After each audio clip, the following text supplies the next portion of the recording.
అసలు శివతత్వం ఏంటి? అనాయాసేన మరణం వినాదైన్యేన జీవనం దేహంతే తవ సాన్నిధ్యం దేహిమే పరమేశ్వర. అర్ధరాత్రి 12 గంటల నుంచి 2 గంటల లోపున తురియ సంధ్యలో ఈ లింగోద్భవం ఏర్పడుతుంది. ఈ స్వర, ఈ అంటేనేమో తురియం 4వ స్థితిని తెలియజేస్తోంది. స్వర అంటే స్వరయోగం. ఈశ్వరుడు పులి చర్మం కలుపుకోవడంలో ఉద్దేశం మనలోని అణువులన్నీ కూడా ఈ లింగాకారాన్ని ధరిస్తాయి. మూలాధారంలో ఉన్న నాదాన్ని ఈ హృదయం దాకా తీసుకురాగలిగితే వినగలుగుతాం. దీన్ని ఆజ్ఞాచక్రం వరకు తీసుకురాగలిగితే దర్శించగలుగుతాం. మహాశివరాత్రి రోజున మనకి మన లోపల ఉన్నటువంటి శ్రీ సన్నిధి ప్రేక్షకులకు నమస్కారం. మనం ఈరోజు మహాశివరాత్రి శుభ సందర్భంగా శివతత్వం గురించి, అసలు జాగరణ ఎందుకు చేస్తున్నాము, దీని వెనుక ఉన్నటువంటి యోగ రహస్యం ఏమున్నది, అలాగే లింగోద్భవం అంటే ఏంటి, అదేవిధంగా ఈ శివరాత్రి యొక్క విశిష్టత ఏంటి, ఇలాంటి ఎన్నో విషయాలు గురుగారు ఆదూరు ఉదయభాస్కర్ గారిని అడిగి మనం తెలుసుకుందాం. నమస్కారం గురుగారు. నమస్కారం అండి. శ్రీ సన్నిధి ప్రేక్షకులకు నమస్కారం. మహాశివరాత్రి శుభాకాంక్షలు. చాలా సంతోషం గురుగారు. ఎందుకంటే శివరాత్రి అనేటప్పటికల్లా ఒక స్పెషల్. ఆ శివయ్యని శుభ్రంగా కొలుసుకోవచ్చు, ఆటలు పాటలు అన్నీ ఉంటాయి. శివరాత్రి అంటే లేదంటూ ఏముండదు, అన్ని రకాలుగా ఉంటుంటుంది. అయితే ఏంటి అసలు శివరాత్రి విశిష్టత మనం తెలుసుకుందాం. దానికంటే ముందు అసలు శివతత్వం ఏంటి తెలుసుకుందాం. మనం సామాన్యంగా ఏ దేవాలయానికి వెళ్ళినా కూడా పర్టికులర్గా ఈ ఈశ్వర దేవాలయాలకి క్షేత్రాలకి వెళ్ళినప్పుడు మామూలు రోజు కూడా భగవంతుడిని ఏం కోరుతామనంటే అనాయాసేన మరణం వినాదైన్యేన జీవనం దేహంతే తవ సాన్నిధ్యం దేహిమే పరమేశ్వర.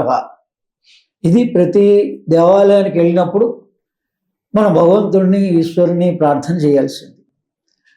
అంటే మనకు అసలు అవసరం భగవంతుడితోటి ఈ దేహం చివరిలో అనాయాసేన మరణం, ఎవరి చేత ఏది చేయించుకోకుండా అనాయాసంగా ఈ ఈశ్వరుని యొక్క మంత్రాల్లో మనం ఓం నమ శివాయ ప్రాధాన్యత చెందింది అందరికీ తెలిసిందే.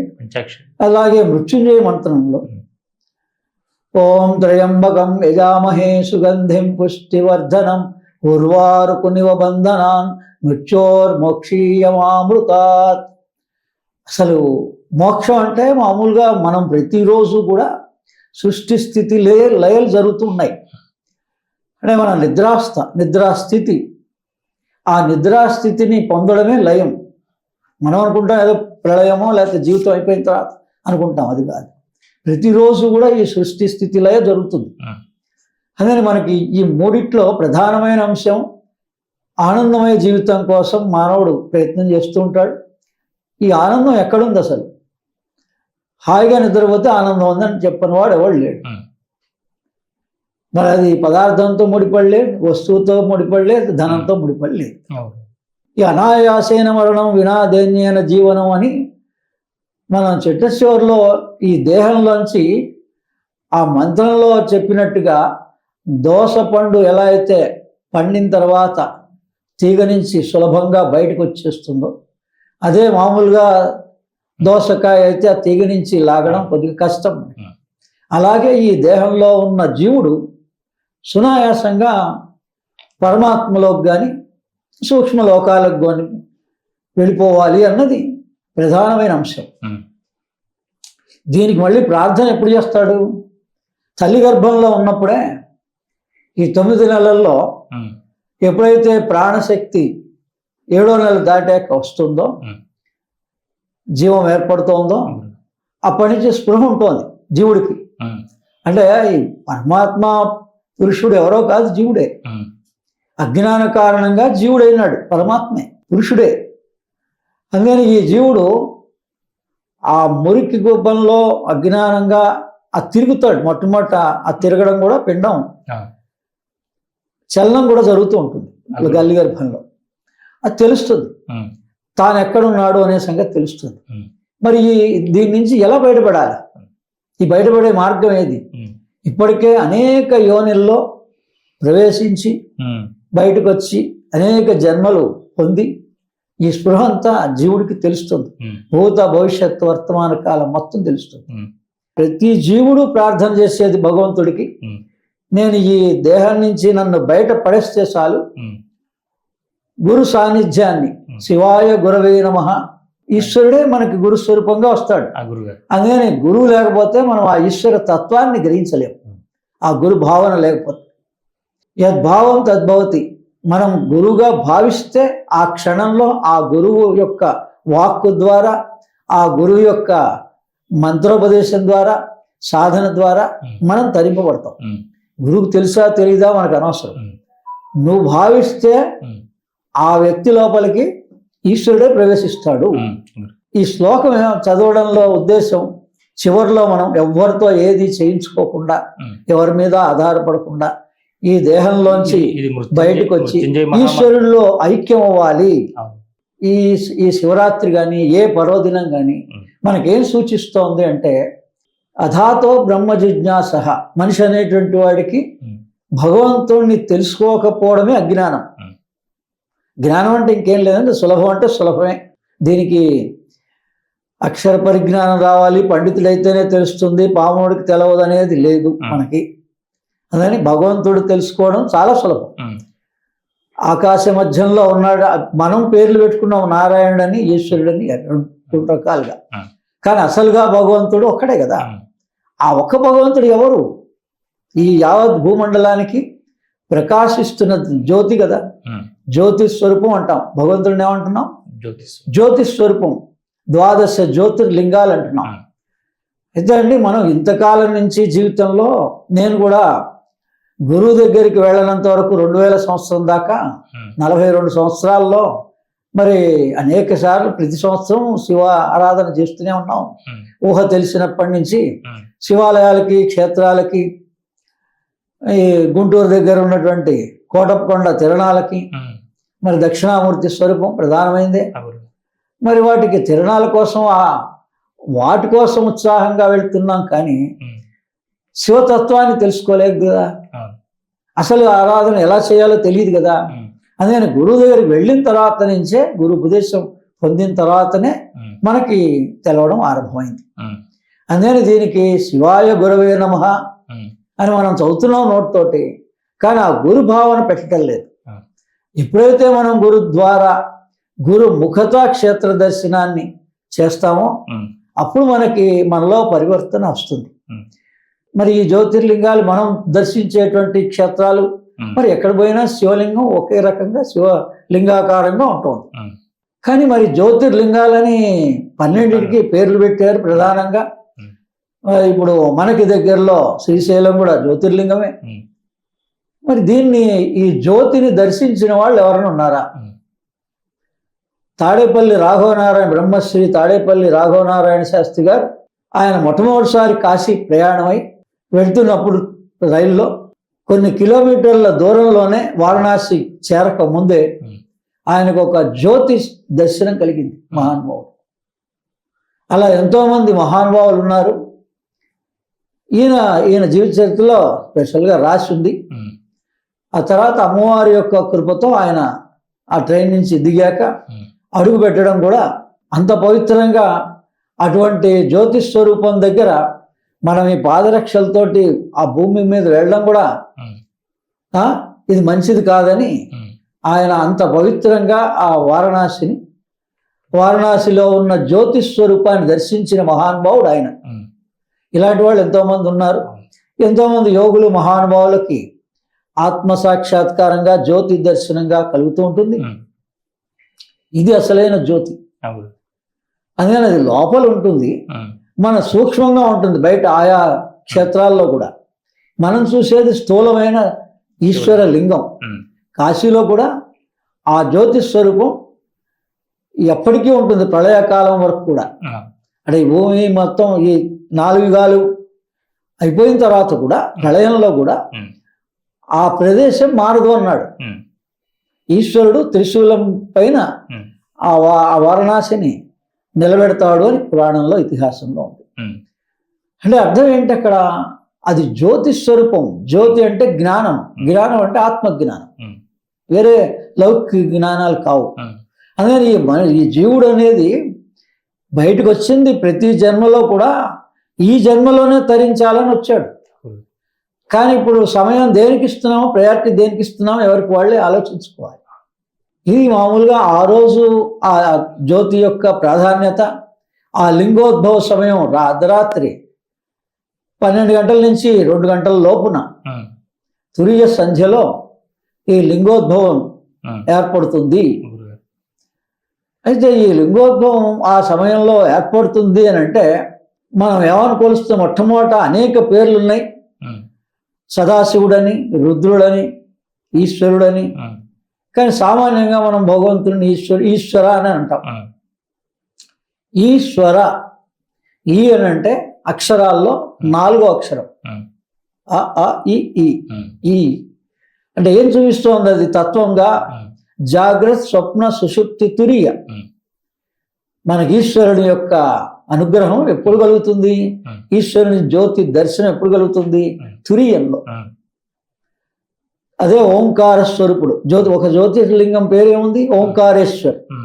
అందుకని ఈ సర్వదేవతా స్వరూపాలు మనకి ప్రామాణికంగా ఉపనిషత్తుల్లో, ఇందులో ఈ అథర్వ శిఖ ఉపనిషత్తు, అథర్వ శిఖోపనిషత్తు అని, ఏ దేవతని ధ్యానం చేయాలి, దేని గురించి ధ్యానం చేయాలి, ఎవరిని ధ్యానం చేయాలి, ఎలా చేయాలి అనేటువంటి ప్రశ్నలన్నీ మనకు కాదు, మహానుభావులకే వచ్చినాయి. అంగీరసుడు లాంటి వాడికి, సనత్ కుమారుడు లాంటి వాళ్ళకి, వాళ్ళు వెళ్ళి ఈ అథర్వముని ప్రశ్నిస్తారు. ప్రశ్నిస్తే ఆయన దానికి సమాధానం చెప్తాడు. అన్నింటికన్నా గొప్పది ధ్యానం చేయగలిగింది ఈశ్వరుణ్ణే ధ్యానం చేయాలి. అంటే మనం పేరుగా భగవంతుడు ఏ పేరు పెట్టుకున్నా భగవంతుడినే, పరమాత్మనే ధ్యానం చేయాలి. ధ్యానం అంటూ చేయాలంటే భగవంతుడినే అని ప్రామాణికంగా చెప్తుంది ఉపనిషత్తు. అలా మనకి శాస్త్ర ప్రామాణికంగా భగవద్గీత ప్రామాణికంగా ఉంది. భగవద్గీతలో కూడా ఇంకా అర్థం తెలుసుకోలేకపోతే ఉపనిషత్తుల దాకా వెళ్ళచ్చు. ఇలా ధ్యాన మార్గంలో కూడా ఆ ధ్యానం ఎలా చేయాలి, ఏం చేయాలి అనేటువంటి విషయాలు అలా ఉంటాయి. అంటే ఇప్పుడు ఈ శివ ధ్యానం, శివ ఆరాధన ఎలా చేయాలో తెలుసుకోకుండా మనం చేస్తున్నాం. అలా శివ ఆరాధన ఏ విధంగా చేయాలని తెలియదు. వీటికి అన్నిటికీ ప్రాధాన్యత ఏంటంటే సంధ్యావందనం. ఇందా చెప్పాము ఈశ్వరుడని. భగవంతుడు ఎవరు? శివుడు, ఈశ్వరుడు. ఈ అనేటువంటి అక్షరం ఇదంతా కూడా సాంఖ్య యోగం అంటారండి. ఇది ఇప్పటివరకు కూడా కొంతమందికే తెలుసు. సాంఖ్య యోగం, క్రియాయోగం. సాంఖ్య యోగం అంటే దీన్ని పదాలని విడదీసి అర్థాలని గ్రహించాలి. మామూలుగా సంస్కృతంగా అర్థం, ఆ పదానికి ఏమర్థం ఉందో అర్థాలు ఉంటాయి. కానీ యోగంలో మహానుభావులకి ఒక్కొక్క పదాన్ని విడదీసి ఈశ్వర, ఈ అంటేనేమో జాగ్రత్త, స్వప్న, సుషుప్తి, తురియం 4వ స్థితిని తెలియజేస్తోంది. 3 స్థితిలే జీవితాంతం అనుభవిస్తున్నాం మనం. కానీ ఆ 4వ స్థితి ప్రతిరోజు సంభవిస్తోంది. దాన్ని ఇటువంటి పర్వదినం రోజున ఆ చైతన్యం, ఈశ్వర చైతన్యం అంటాం కదా, ఆ చైతన్యం ఆత్మ చైతన్యం, అది తురియంలో మనకి స్పష్టంగా గోచరించబడుతుంది. మనం గనక శ్రద్ధా విశ్వాసంతో ఆ లింగోద్భవ సమయంలో గనక మనం ధ్యానంలో ఉంటే, అంటే కాన్షియస్గా ఉంటే, ఖచ్చితంగా మనకి మనలోని అణువులన్నీ కూడా ఈ లింగాకారాన్ని ధరిస్తాయి. ఆ షేప్ వస్తాయి మన దేహంలో కూడా. అంటే ఏంటంటే మెయిన్లీ మన బ్రెయిన్ యాక్టివేట్ అవుతుంది మన దేహంలో మిగిలిన అన్ని భాగాల్లోకి. ఎప్పుడైతే మనం అలా స్థిరంగా కూర్చొని వెన్నుముక నిటారుగా ఉండి ధ్యాన స్థితి అంటారు, ధ్యాన స్థితిలో కనుక మనం కూర్చోగలిగితే ప్రతి జీవికి కూడా ఆ ఒక రకమైన ఆనందం లోపల నుంచి ఖచ్చితంగా తెలుస్తుంది. అదే మామూలుగా తురియ స్థితి అన్నమాట. ప్రతిరోజు కూడా జరుగుతోంది. ఆ రోజు మనకి స్పష్టంగా తెలియబడుతుంది. అందుకోసమని మనం ఈ జాగరణ, ఉపాసన ఇవి చేయడంలో అర్థం, పరమార్థం. అంటే ఆ రోజు ఉపవాసంతో పాటు జాగరణ కూడా రాత్రి అంతా మేలుకునే ఉంటారు. అంటే మిగతా రోజులకి ఆ రోజు మేలుకోవడానికి ఏంటి తేడా గురించి? అంటే మొట్టమొదట మనం ఈ ఉపవాసం గురించి స్పష్టంగా తెలుసుకోవాలి. తెలుసు, అందరికీ ఉపవాసం చేస్తున్నాం. కొంతమంది వారం ఉపవాసం చేస్తారు, ఏకాదశి ఉపవాసం చేస్తారు, పౌర్ణమి చేస్తుంటారు. కానీ అసలు సైంటిఫికల్గా ఈ ఉపవాసం యొక్క ఉపయోగం ఏంటి, మన దేహంలో జరిగే పరిణామాలు ఏంటి అన్నది రీసెర్చ్ చేసి మహానుభావుడు జపాన్ శాస్త్రవేత్త 2016లో నోబెల్ ప్రైజే పొందాడు. మరి మనం పిల్లలందరికీ ఇప్పటికీ మనం దాన్ని గ్రహించి వాళ్ళకి ఇది పాఠ్యాంశంలో ఈ మొట్టమొదటి అసలు ఉపవాసం యొక్క ప్రాధాన్యత ఏంటి అనేది నేర్పాలి. మనం ఈరోజు ఇంటర్వ్యూ చేస్తున్నాం కాబట్టి ఆయన గురించి ఫోటో, ఆయన వివరణ కూడా అందిస్తే ఎంతో మందికి మనం జ్ఞానోదయం కలిగించిన వాళ్ళు అవుతాం. ప్రామాణికంగా ఆయన ఈ క్యాన్సరు కణాలు కూడా ఈ ఉపవాసం చేసినందువల్ల ఈ లోపల ఏవైతే దెబ్బతిన్న కణాలు ఉంటాయో తిరిగి పునరుద్ధరించబడతాయి అని ప్రూవ్ చేసాడు ఆయన. లోపల జరిగే మెటబాలిక్ యాక్టివిటీ అంతా ఎలా జరుగుతుంది అనేది మరి ఆయన సైంటిస్ట్గా మన లోపల జరిగే పరిణామాలన్నీ కూడా రాసుకుంటూ వచ్చాడు. ఇలా ఉపవాసం యొక్క ప్రాధాన్యతని సైన్స్గా కూడా తెలుసుకోవచ్చు. మనకి పెద్దలు ముందు నుంచి కూడా మనం ఒక రకమైన ఆచరిస్తూనే ఉన్నాం. అందుకని ఎప్పుడైతే ఉపవాసం ఉంటామో ఈ పగలు ఎక్కువ ప్రయాణం చేయడం కానీ అలసిపోవడం కానీ చేయకూడదు. అందుకని సాధ్యమైనంత వరకు ఒకవేళ క్షేత్రము మహిమాన్వితమైంది, ఆ రోజున ఎవరున్నా మహానుభావులు దర్శన ప్రాప్తి కలగచ్చు. అక్కడ ఆయా నదులు కాశీ కానీ ఇటువంటి ఉంటే నదులు పవిత్రం, ఇవన్నీ భావనలు కరెక్టే. కానీ అది వాడు అలా పోవాలంటే ముందు రోజే వెళ్ళాలి. ఆ రోజు అక్కడికి వెళ్తేనే మనకేదో ముక్తి వస్తుంది అని అనుకోవడం అనేది పొరపాటు. మనం కూర్చుని చోట్లో కూడా జ్ఞానం పొందడం, ఆ ఈశ్వరుడు యొక్క తత్వాన్ని గ్రహించడం, ఈ విధంగా జాగ్రత్త స్వప్న సుషుప్తి తురీయ అవస్థ గురించిన ప్రాధాన్యతని మనం తెలుసుకోవడం.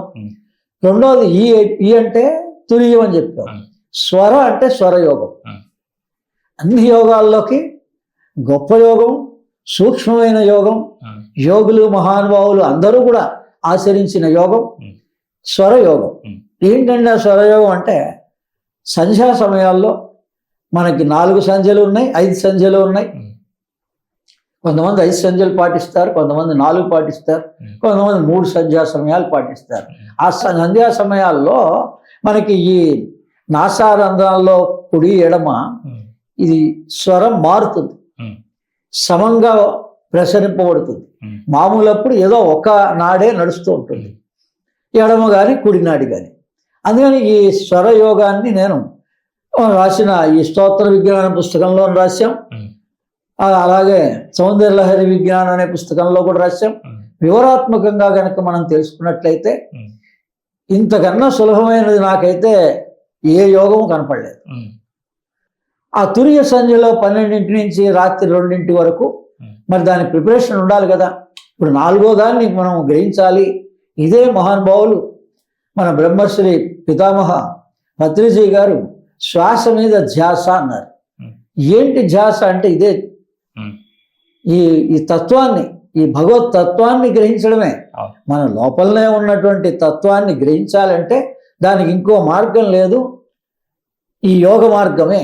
ఇప్పుడు గురుగారు శ్వాస ప్రాణం ద్వారానే, శ్వాస మీద ధ్యాస ద్వారానే. అంటే గురుగారు ఇప్పుడు శివుడు ఒళ్ళంతా విభూతి పూసుకొని బూడిద పూసుకొని శ్మశానాల్లో ఉంటూ పులి చర్మం కట్టుకోను ఇట్లా ఈ విధంగా ఎందుకు చూపిస్తారు అసలు?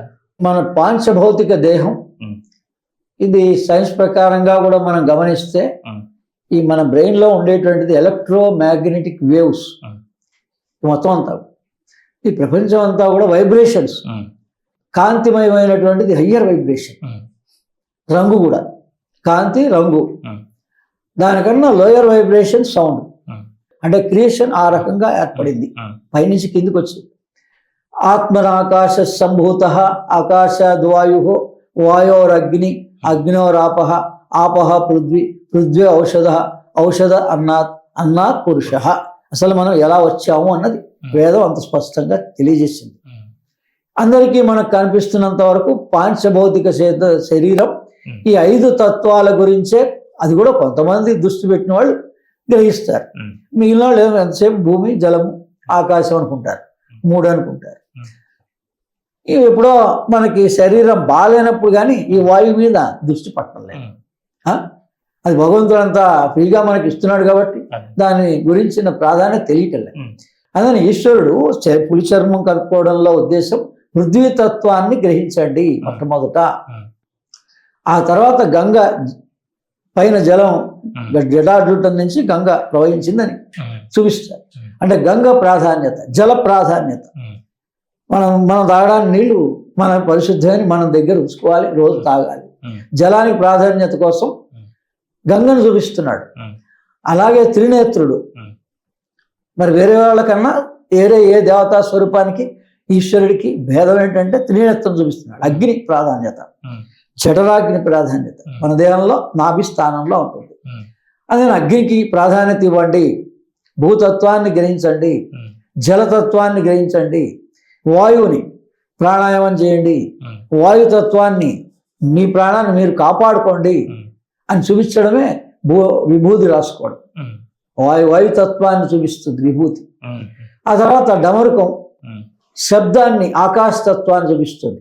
వేదంలో కూడా ఏం రాసిందంటే, ఇప్పుడు ఇలా ఉపనిషత్తులు అడిగారు ఏ దేవత ఎక్కడ ఉంటుంది అంటే ఆకాశ మధ్యంలో ఉంటుంది పరమాత్మ, ఆ ఈశ్వరునే మీరు ధ్యానించండి అని ఉంది ఆ అధర్వసికోపనిషత్తులో. అందుకని ఎవరైనా కూడా వేరే మతాలు కూడా ఈశ్వరల్లా ఏకై అని ఎక్కడున్నాడు భగవంతుడు పైన చూపిస్తారు. అది కరెక్టే. భగవంతుడు అనేటువంటి వాడు ఆకాశమే భగవత్ స్వరూపం, ఆకాశ మధ్యంలో ఉన్నాడని మన వేదోపనిషత్తులో రాయబడింది. అదే మనకిక్కడ రాత్రి 12-1 గంట, మరి వేరే దేశంలో మిట మధ్యాహ్నం 12, మనకి రివర్స్గా ఉంది ఆయా దేశాల్లో. అంటే ఏమైంది, ఆకాశ మధ్యంలో అప్పుడు ఎండలో మరి సూర్యుడిగా పైన ఉన్నది, మనం పగలు చూడగలుగుతామా? ఆ ఎండలో నిలబడి ధ్యానం చేయలేవు.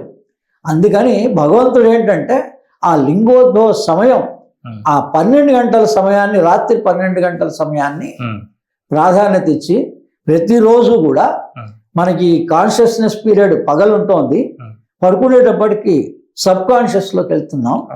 ఆ సబ్ కాన్షియస్ నుంచి సూపర్ కాన్షియస్నెస్లోకి జంప్ అవుతాడు మనిషి. దాన్నే తురియం అంటారు. ఈ స్వప్నం నుంచి తురియంలోకి జంప్ అయితేనే మళ్ళీ తెల్లారి జాగ్రత్తలోకి వస్తాడు. అది ఎప్పుడప్పుడు ఏదో పీరియడ్లో జరుగుతుంది. వీడు గాఢ నిద్రావస్థ దాటాక మళ్ళీ స్పృహలో రావాలంటే, కానీ ఆ రోజు మాత్రం పర్టికులర్గా ఒకే సమయాన్ని జరుగుతుంది అందరికీ. అంటే ఈ పర్టికులర్ ఆ సమయంలో ఆ రోజు ఇదేమో అందరికీ జరుగుతుంది. ఎవరి నిద్రా సమయం వాడిది, ఎవరి గాఢ నిద్రా సమయం వాడిది. గాఢ నిద్ర దాటాక మళ్ళీ స్పృహలోకి వస్తున్నాడు. అదే మారిపోతుంది. ఒకళ్ళు 12 పడుకుంటున్నారు, ఒకప్పుడు వేరే కాలం ఉండేది. అందుకని ఆ రోజు మాత్రం శివరాత్రి రోజున ఈ లోపల ఉన్నటువంటి మన చైతన్యం విశ్వ చైతన్యంలో కలవాలి. ఆ రోజు అందరి చైతన్యాన్ని ఇలా మ్యాగ్నెటిక్ పవర్ లాగా ఆయన ఈ హృదయంలో ఉన్న చైతన్యాన్ని పైకి లాగుతాడు. ఇక్కడ ఉంటాడు జీవుడు, ప్రతి జీవుడికి సమానం కదా మరి అనుగ్రహం, ఒకడికి ఇచ్చి ఒకడికి ఇవ్వకుండా ఉండడు కదా ఈశ్వరుడు. అందుకని ఆ లింగోద్భవ సమయం రోజున జరిగే మార్పు ఏంటంటే ప్రతి వాడికి ఈ ఆనందమైనటువంటి స్పృహ కలిగి తీరుతుంది. దాన్ని మనం మన సాధన ఉపాసనాన్ని బట్టి మనం ఎంతవరకు దాన్ని గ్రహించవచ్చు, అసలైన జ్యోతిర్లింగాన్ని కూడా దర్శించగలిగేంతటి శక్తి ఆ రోజున సంభవిస్తుంది. అది అసలు ఆ జ్యోతిర్లింగాల యొక్క ప్రాధాన్యత. అందుకని దానికి ముందు నుంచే వెళ్ళి ఆ చోట్లలో తపస్సు చేసి ఆ జ్యోతిర్దర్శనాన్ని పొందారు ఋషులు. ఆ 12 జ్యోతిర్లింగాల్లోనూ ముందు నుంచే ఒక 40 రోజుల్లో, 2 నెలల్లో, 3 నెలల్లో వాళ్ళ సమయానికి అనుసారంగా ముందే వెళ్ళి మనం సాధన చేస్తే, ఇప్పుడు అయ్యప్ప దీక్ష చేసిన తర్వాత జ్యోతి దర్శనం ఎలా అయితే కలుగుతుందో పలానా టైం కని ప్రతి మనిషికి కూడా అక్కడ కలుగుతుంది. వాడు కనుక అది ఆ స్పృహ జ్ఞానం పొంది ఒకసారి దర్శనం చేసుకొని వచ్చాక తన చోట్లో కూర్చొని సాధన చేసినా కూడా గురుముఖత. అందుకని ఈ జ్ఞానం తెలవాలి అంటే, మరి ఈ సంశయాలన్నీ తీర్చాలి అంటే ఇది వేదం ఉపనిషత్తులు శాస్త్రాల్లో రాయబడింది కాబట్టి మనం అవి చదివి మనం గ్రహించలేం కాబట్టి ఓ గురుముఖత మనం సాధన చేస్తే మనం ఎక్కడి వరకు సాధన చేస్తున్నాం, ఎలా చేస్తున్నాం, ఏ స్థితిలో ఉన్నాం అన్నీ తెలుసుకోవచ్చు. ఈ శివోహం అంటారు కదా, ఏంటి అసలు శివోహం అంటే? సోహమన్నా శివోహమన్నా ఒకటే.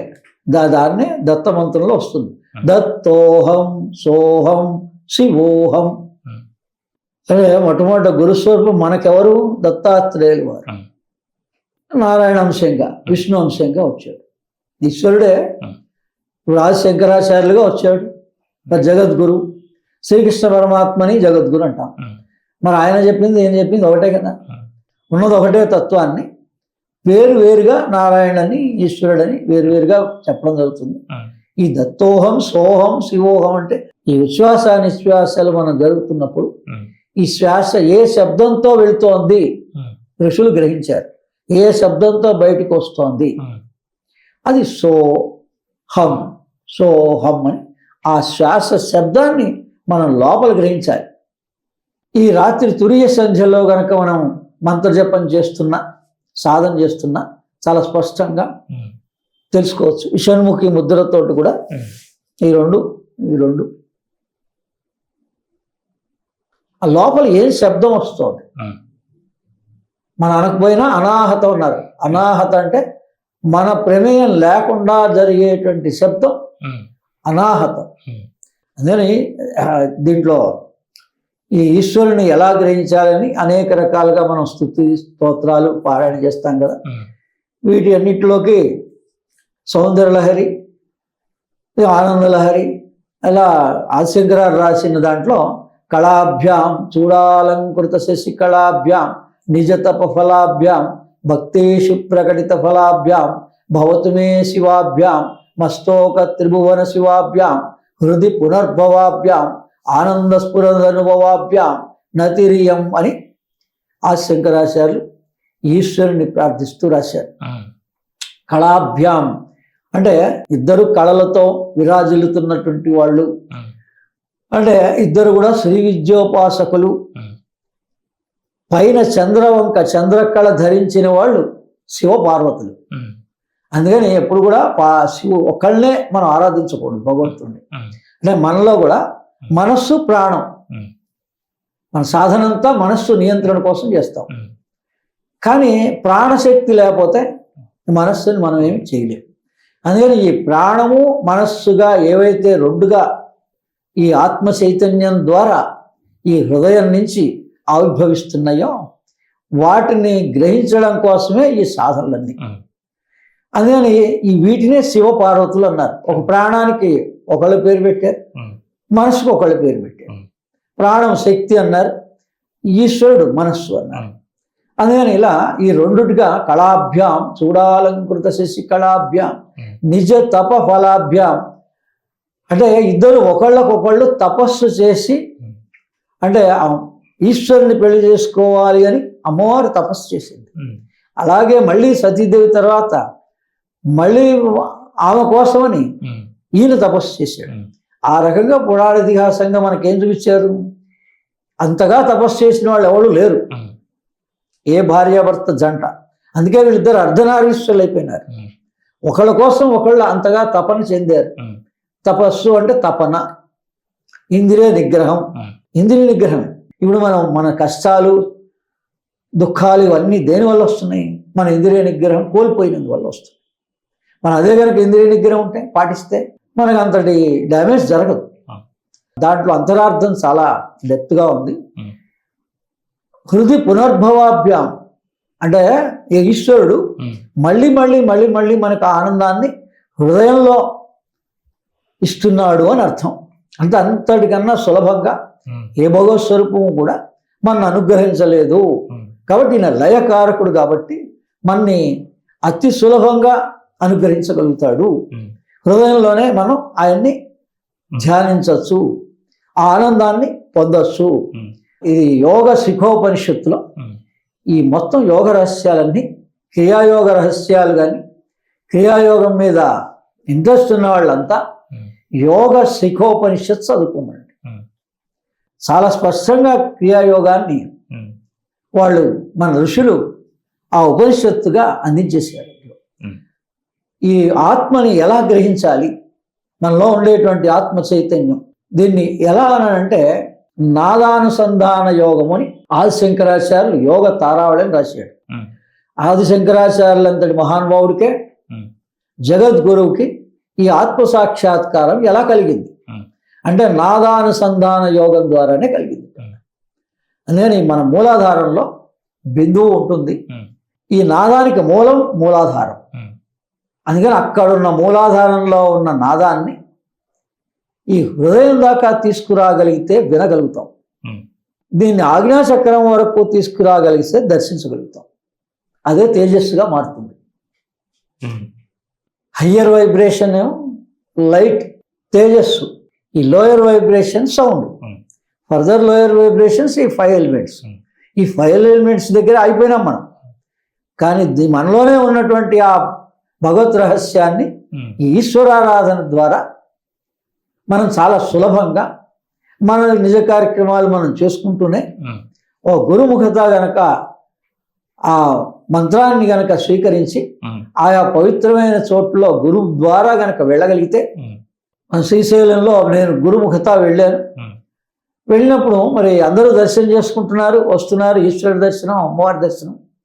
కానీ ఈశ్వర దర్శనానికి అమ్మవారి యొక్క దర్శనానికి మధ్యలో మనకి వరుసగా 7 ఈశ్వరలింగాలు ఉంటాయి. అక్కడ పంచపాండవులు ప్రతిష్ఠ చేసినవి.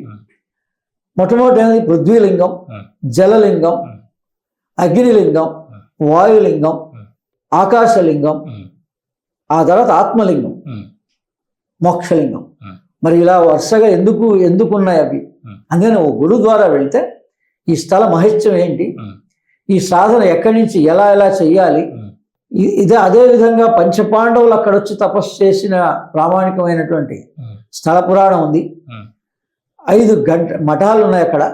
ఘంటా మఠం, రుద్రాక్ష మఠం, సారంగధర మఠం, భీమశంకర మఠం అని ఈ విధంగా 5 మఠాలు ఉన్నాయి.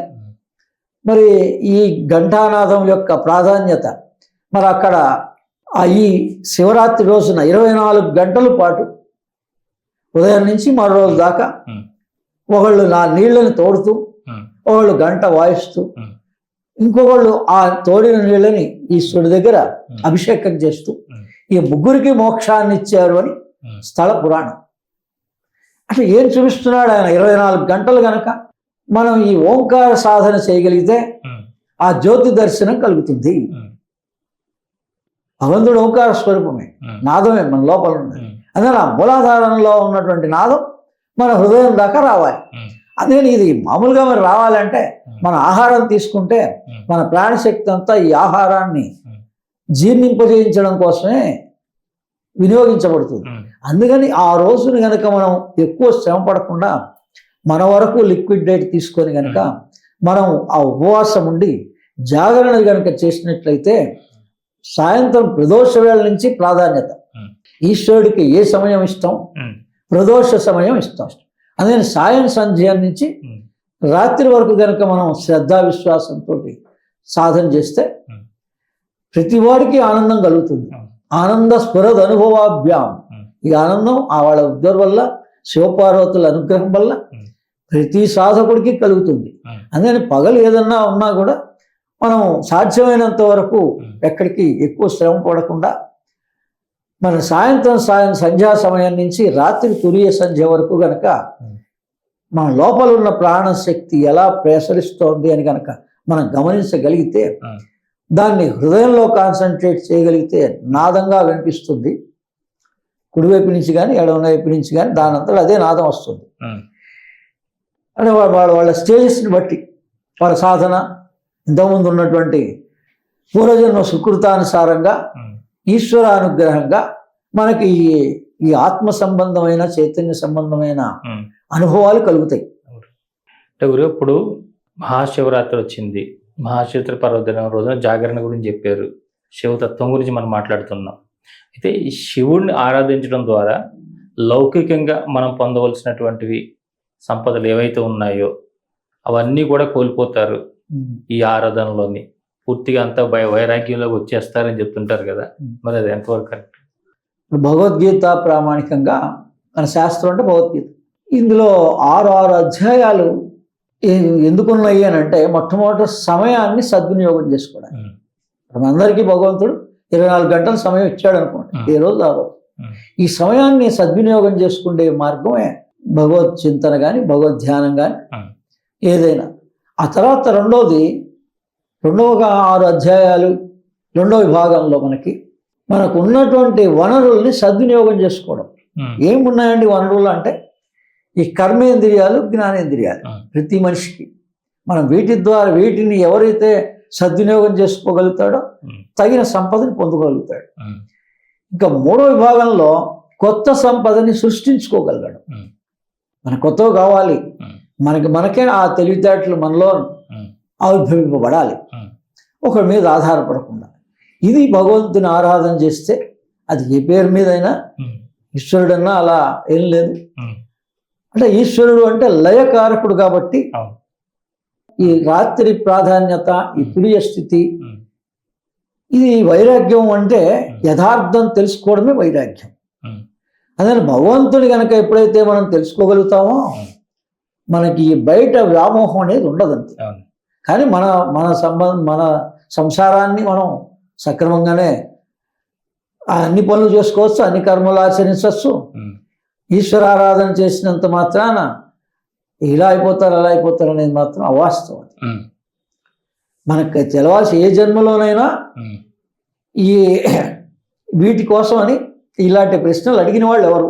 మనుషులకు సంబంధించినవి అని అంటే యోగ శిఖోపనిషత్తులో ఈశ్వరుడు అడుగుతాడు అనమాట. హిరణ్య గర్భుడు ఉపనిషత్తులో ఉంటుంది. ఏమని? జన్మ మృత్యు జర వ్యాధి. ఈ మానవులందరూ కూడా జన్మ మృత్యు జర వ్యాధులతో సతమతం అవుతున్నారు. మరి వీళ్ళందరినీ తరింపజేయగలిగేటువంటి మార్గం ఏదన్నా చూపించు అని ఈశ్వరుడిని అడుగుతాడు. అందుకని ఆ ఈశ్వరుడు చెప్తాడు, అప్పుడు ఇది తరించాలి అంటే ఈ జన్మ మృత్యు, భయమే మృత్యు. అందుకని మనం ఎప్పుడైతే మన సత్యాన్ని తెలుసుకోగలుగుతామో భయం అనేది ఉండదు.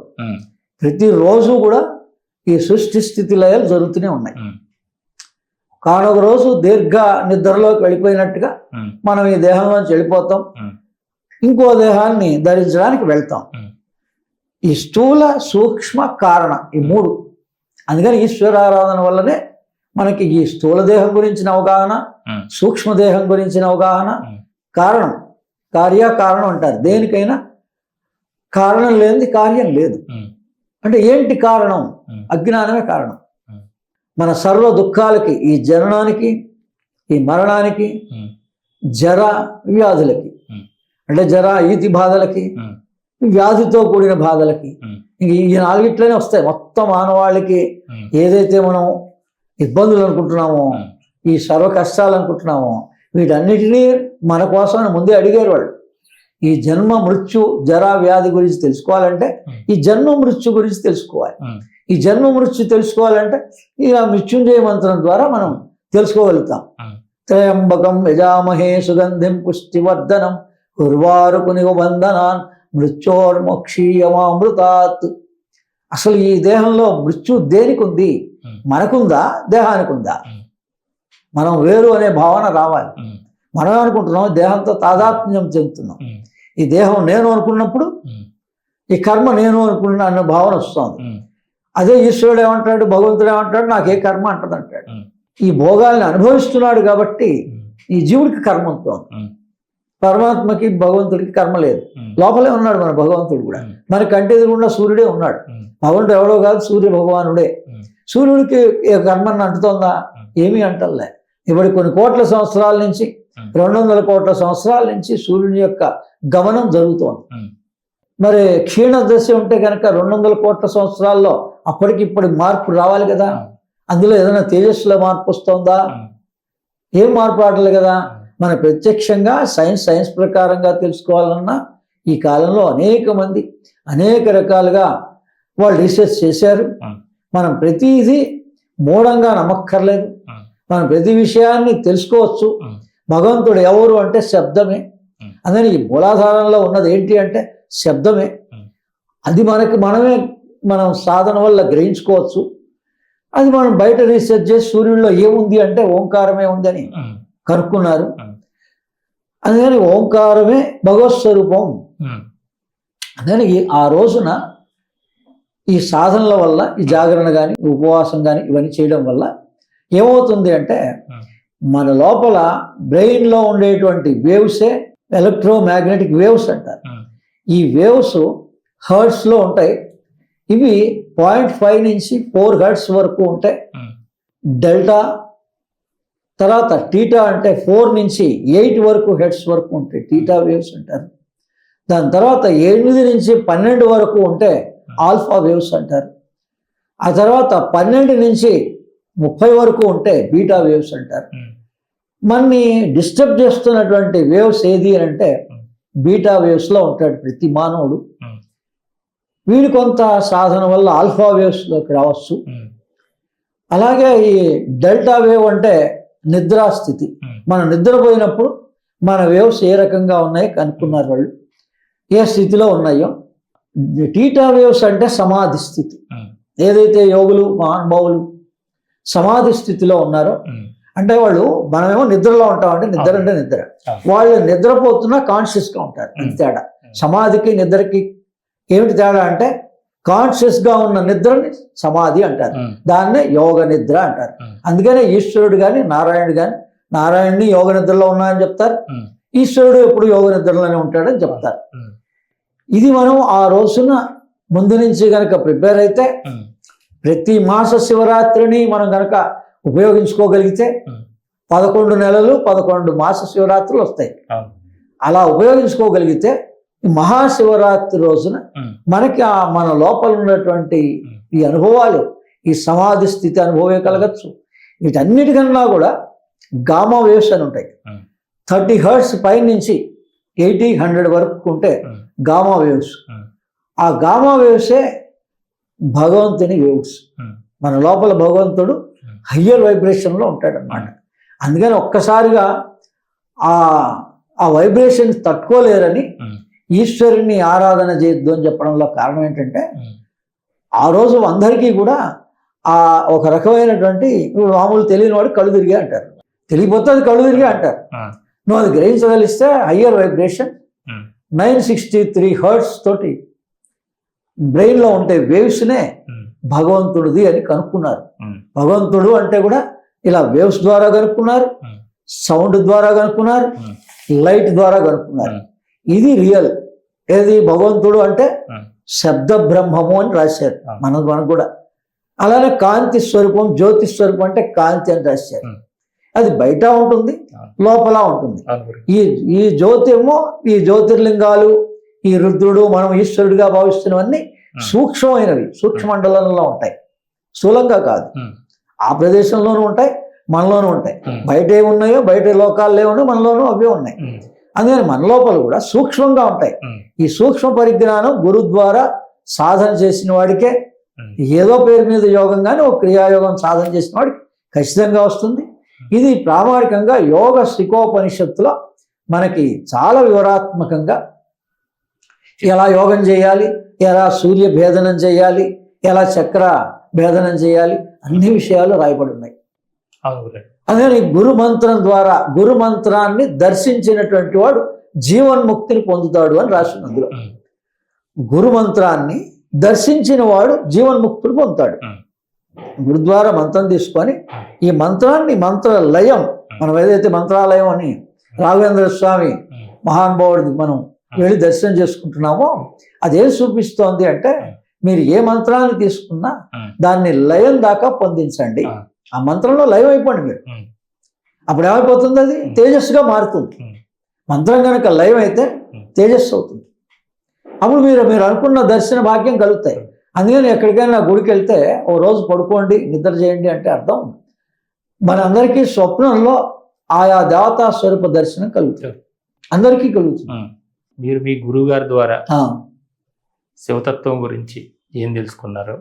అలాగే హరిప్రాల విశ్వం గారు మీ గురుగారు పృథ్వీశ్వర ఆలయం అని ఆ, వారు అక్కడ ప్రతిష్ఠించడం జరిగింది.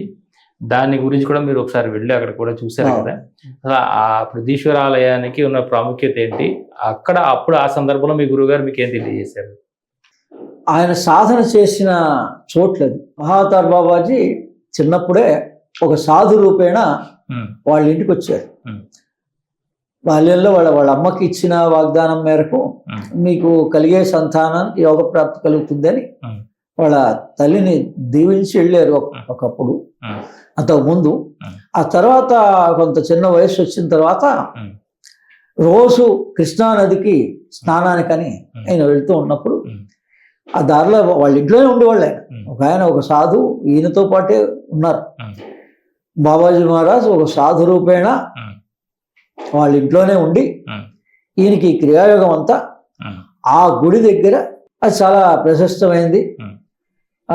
అక్కడ పూసే పూలు కూడా ఇంకా మళ్ళీ వేరే దగ్గర ఎక్కడ దొరకవు. అలాంటివి పవిత్రమైనటువంటి ఒక ఆలయం దగ్గర నది పక్కనే కాబట్టి కృష్ణానది ఒడ్డున ఈ క్రియాయోగాన్ని ఇప్పుడు చెప్పాం కదా, యోగ శిఖోపనిషత్తు చదివితే దీన్ని ప్రాక్టికల్ గా ఎలా చేయించారు, ఎలా ఒక 6 అధ్యాయాల వరకు ఉంటుంది. అది విస్తారమైనటువంటిది. మరి ఇవన్నీ చేయించాలి కదా, మనిషిని కూర్చోబెట్టి యోగ సాధన అంతా, చక్ర సాధన ఇవన్నీ బాబాజీ మహారాజ్ ఆయనకి చేయించారని ఆయన మా గురుగారు అక్కడ వెళ్ళినప్పుడు చెప్పడం జరిగింది. అందుకని అక్కడ వెళ్ళినప్పుడు ఆ దేవాలయంలో అక్కడ మంత్రోపదేశం చేసి అక్కడ ఆ మంత్రాన్ని అనుష్ఠానం చేసి కొంచెంసేపు ధ్యానం చేయమని చెప్పారు. అప్పుడు చాలా మందికి దివ్య దర్శనాలు కలిగినాయి అక్కడ. అలాగే నాకు కూడా 2000 సంవత్సరంలో ఆయన దగ్గర ఉపదేశం తీసుకున్నాక 2001 సంవత్సరంలో ఇదే మాఘ పౌర్ణమి, అందుకని మహామాఘి అంటారు. ఈ మాఘ పౌర్ణమి చాలా విశిష్టమైంది. మాఘమాసం అంతా ఆ మాఘమాసంలోనే మనకు వస్తుంది ఈ శివరాత్రి. అదే ఆయన దగ్గర క్రియాగం తీసుకుంటే ఒక కొన్ని నెలల లోపలనే 6 నెలలు కూడా పట్టలేదు ఆ జ్యోతి దర్శనం ఆయన యొక్క అనుగ్రహంతో. అందుకని ఇది పూర్వజన్మ స్మృతం ఉండాలి, గురువుల యొక్క తపస్సు మనకు కొంత దారిపోయాలి, వాళ్ళ తపోశక్తి ఉంటుంది, ప్రాణశక్తి ఉంటుంది, పుణ్యశక్తి ఉంటుంది. గురువుకి 3 ఉంటాయి కదా. కానీ ప్రాణశక్తి అందరికీ సమానంగా ఇస్తారు. ఈ తపోశక్తి మరి కొంతమందికి దారిపోస్తుంది, అందరికీ దారిపోయారు. పుణ్యశక్తి, అదే ఈ పుణ్యశక్తి ఈ తపోశక్తి వల్ల మనకి మన లోపల జ్యోతిర్దర్శనం ఖచ్చితంగా కలుగుతుంది. నా జన్మ ధన్యమైంది. అందుకని ఈ జ్యోతి దర్శనం కలిగితే ఏంటంటే ఈ రోజున మనం చూస్తున్నటువంటి ఈ శైవ కానీ వైష్ణవ కానీ భేదాలు కానీ అసలు నామరూపంతో ఉండే భేదాలు ఏవి ఉండవు. భగవంతుడు అంటే ఒకటే అన్నది తెలుస్తుంది. ఏ రకం అనుభవం కలిగినా లోపల నుంచి నాదానుసంధానం ధ్యానం అంటారు, నాదానుసంధానం కలిగినా మనకు అనుభవం వస్తుంది. దాని తర్వాత నిశ్చింతన ధ్యానం, నిశ్చింతగా కనుక ధ్యానం చేస్తుంటే అప్పుడు తేజస్సు అనేటువంటిది దర్శించబడుతుంది నిశ్చింతన ధ్యానంలో. అదే మన ప్రతి మనిషికి సాధ్యమే, కానీ మనం ఇచ్చే ప్రయారిటీస్ బట్టి ఉంటుంది. ఏ ప్రాధాన్యత చెందిన రోజైనా మనం దేని ప్రాధాన్యత ఇస్తున్నాం, స్థూలానిక సూక్ష్మానిక? గురువు అంటే సూక్ష్మం, మనం స్థూలానికి ఇస్తున్నాం. దేవాలయానికి కానీ విగ్రహానికి కానీ స్థూలానికి ఇస్తున్నాం. కానీ మనకు ఉన్న జ్ఞానమే కనుక పొందితే సూక్ష్మానికి ఇవ్వాలి. నీలోనే ఉన్న సూక్ష్మదేహానికి నువ్వు ప్రాధాన్యత ఇవ్వు. నువ్వు స్థూల దేహానికి ఎందుకు ఇస్తున్నావు? ఇది అలసిపోతుందో, ఒకవేళ ఉపవాసం ఉంటావో ఉండలేవో, జాగరణ చేయగలుగుతావో చేయలేవో వదిలేసేయండి. మీరు సూక్ష్మాన్ని పట్టుకోగలిగితే ప్రతి నెల వస్తుంది కదా. ఒకవేళ ఈ శివరాత్రి కుదరలేదు, మహాశివరాత్రి చేయండి, 12 మహాశివరాత్రి చేయండి, జగనేక రాత్రి జాగరణ చేయొచ్చు కదా. మరి వేరే వాళ్ళు చేసి చూపిస్తున్నారు, మనం కూడా చేద్దాం. అలా 5 సార్లు మనం ప్రార్థన చేద్దాం, అదే సంధ్యావందనం చేద్దాం. అదే ఈ శ్వాస మీదే, అందుకని ధ్యాస. దీని ద్వారానే మనం మోక్షం పొందొచ్చు. మనలో ఉన్న ప్రాణం ఏంటి, శబ్ద స్వరూపంగా ఎలా ఉంది, అసలు శబ్దం ఓంకారం. ఈ ఉచ్ఛ్వాసని చేయడం హా సా అని, సో హమ్ అని ఇలా వెళుతోంది వస్తుంది. దీన్ని గమనిస్తున్నారు. అదే దాన్ని గమనించినా అది వినిపిస్తుంది. మనమే దాన్ని సాధన చేస్తూ సోహాన్ని తీసుకోవడం, హమ్ అని వదులుతూ ఉండడం, ఇలా చేస్తున్నా కూడా మనకి ధ్యానం కేంద్రితం అవుతుంది. దీన్నే దత్తోహం సోహం శివోహం. దత్ అంటే మొట్టమొదట విష్ణు స్వరూపంగా మనం దత్తాత్రేయుల్ని మూలంగా భావించాలి కాబట్టి దత్తాత్రేయులు భావించారు. ఆ తర్వాత శ్వాసను భావించారు. ఆ తర్వాత ఈ శ్వాస పరమాత్మలో ఐక్యం అవుతుంది కాబట్టి ఈశ్వరులో ఐక్యం అవుతుందని దత్తోహం సోహం శివోహం అన్నారు. ఇది దాని వివరణ, మూడింటిది వివరణ. అందుకని ఆ భేదం ఎక్కడుంది? మొదటేమో నారాయణ స్మరించావు, దత్తోహం అంటే. తర్వాత నీ ప్రాణాన్ని స్మరించావు, అది ఈశ్వరులో ఐక్యం అవుతుంది కాబట్టి. ఎవరిలో ఐక్యం అవుతుందో మరి నారాయణలో ఐక్యం అవటంలే కదా. అసలు ఈశ్వరుడు ఐక్యం అవుతుంది అన్నావు. మరి శ్మశానం దగ్గర పోయినప్పుడు ఈశ్వరులే తీసుకెళ్తున్నాడు కదా. అందుకని ఈశ్వరుడు లయకారకుడు. అందుకని భగవంతుడికి మన నామరూపంతో సంబంధం లేదు. ఆయన మీరు ఏ పేరును పిలిచినా పలుకుతాడు. లయం ప్రాధాన్యత చెందింది. ఈశ్వరారాధన వల్ల, ఈ మహాశివరాత్రి వల్ల మన శ్రద్ధా విశ్వాసంతో ఎంతగా గురుముఖత ఆచరిస్తే మనకి మాత్రం మరణ భయం తొలుగుతుంది. చాలా సంతోషం గురుగారు, చాలా మంచి విషయాలు చెప్పారు. ఒకసారి శివ పంచాక్షరి మనం ఓం నమ శివాయ అనే శివ పంచాక్షరి. దీనికన్నా మనం మృత్యుంజయ మంత్రమే చాలా ప్రాధాన్యత చెందింది. ఓం త్రయంబకం యజామహే సుగంధిం పుష్టివర్ధనం ఉర్వారుకునివ బంధనాన్ మృత్యోర్మోక్షీయమామృతాత్. ఓ త్రయంబకం యజామహే సుగంధిం పుష్టివర్ధనం ఉర్వారుకునివ బంధనాన్ మృత్యోర్మోక్షీయమామృతాత్. త్రయంబకం యజామహే సుగంధిం పుష్టివర్ధనం ఉర్వారుకునివ బంధనాన్ మృత్యోర్మోక్షీయమామృతాత్. ఇంతవరకు మహాశివరాత్రి పర్వదిన సందర్భంగా శివతత్వం గురించి, శివ ఆరాధన గురించి, శివం అంటేనే లయం, మనం ఎక్కడి నుంచి వచ్చామో అక్కడికి లయం అవడమే నిజమైన శివతత్వం, శివ ఆరాధన. మనం ఈ శివ ధ్యానం ద్వారా మనం ఆ లయాన్ని పొందాలని కోరుకుంటూ, మీరందరికీ కూడా ఆ పరమేశ్వరుడు యొక్క కృప ఆశీస్సులు కలగాలని కోరుకుంటూ మరి గంటల్లో మళ్ళీ కలుసుకుందాం. అంతవరకు చూస్తున్న శ్రీ సన్నిధి టీవీ. నమస్కారం.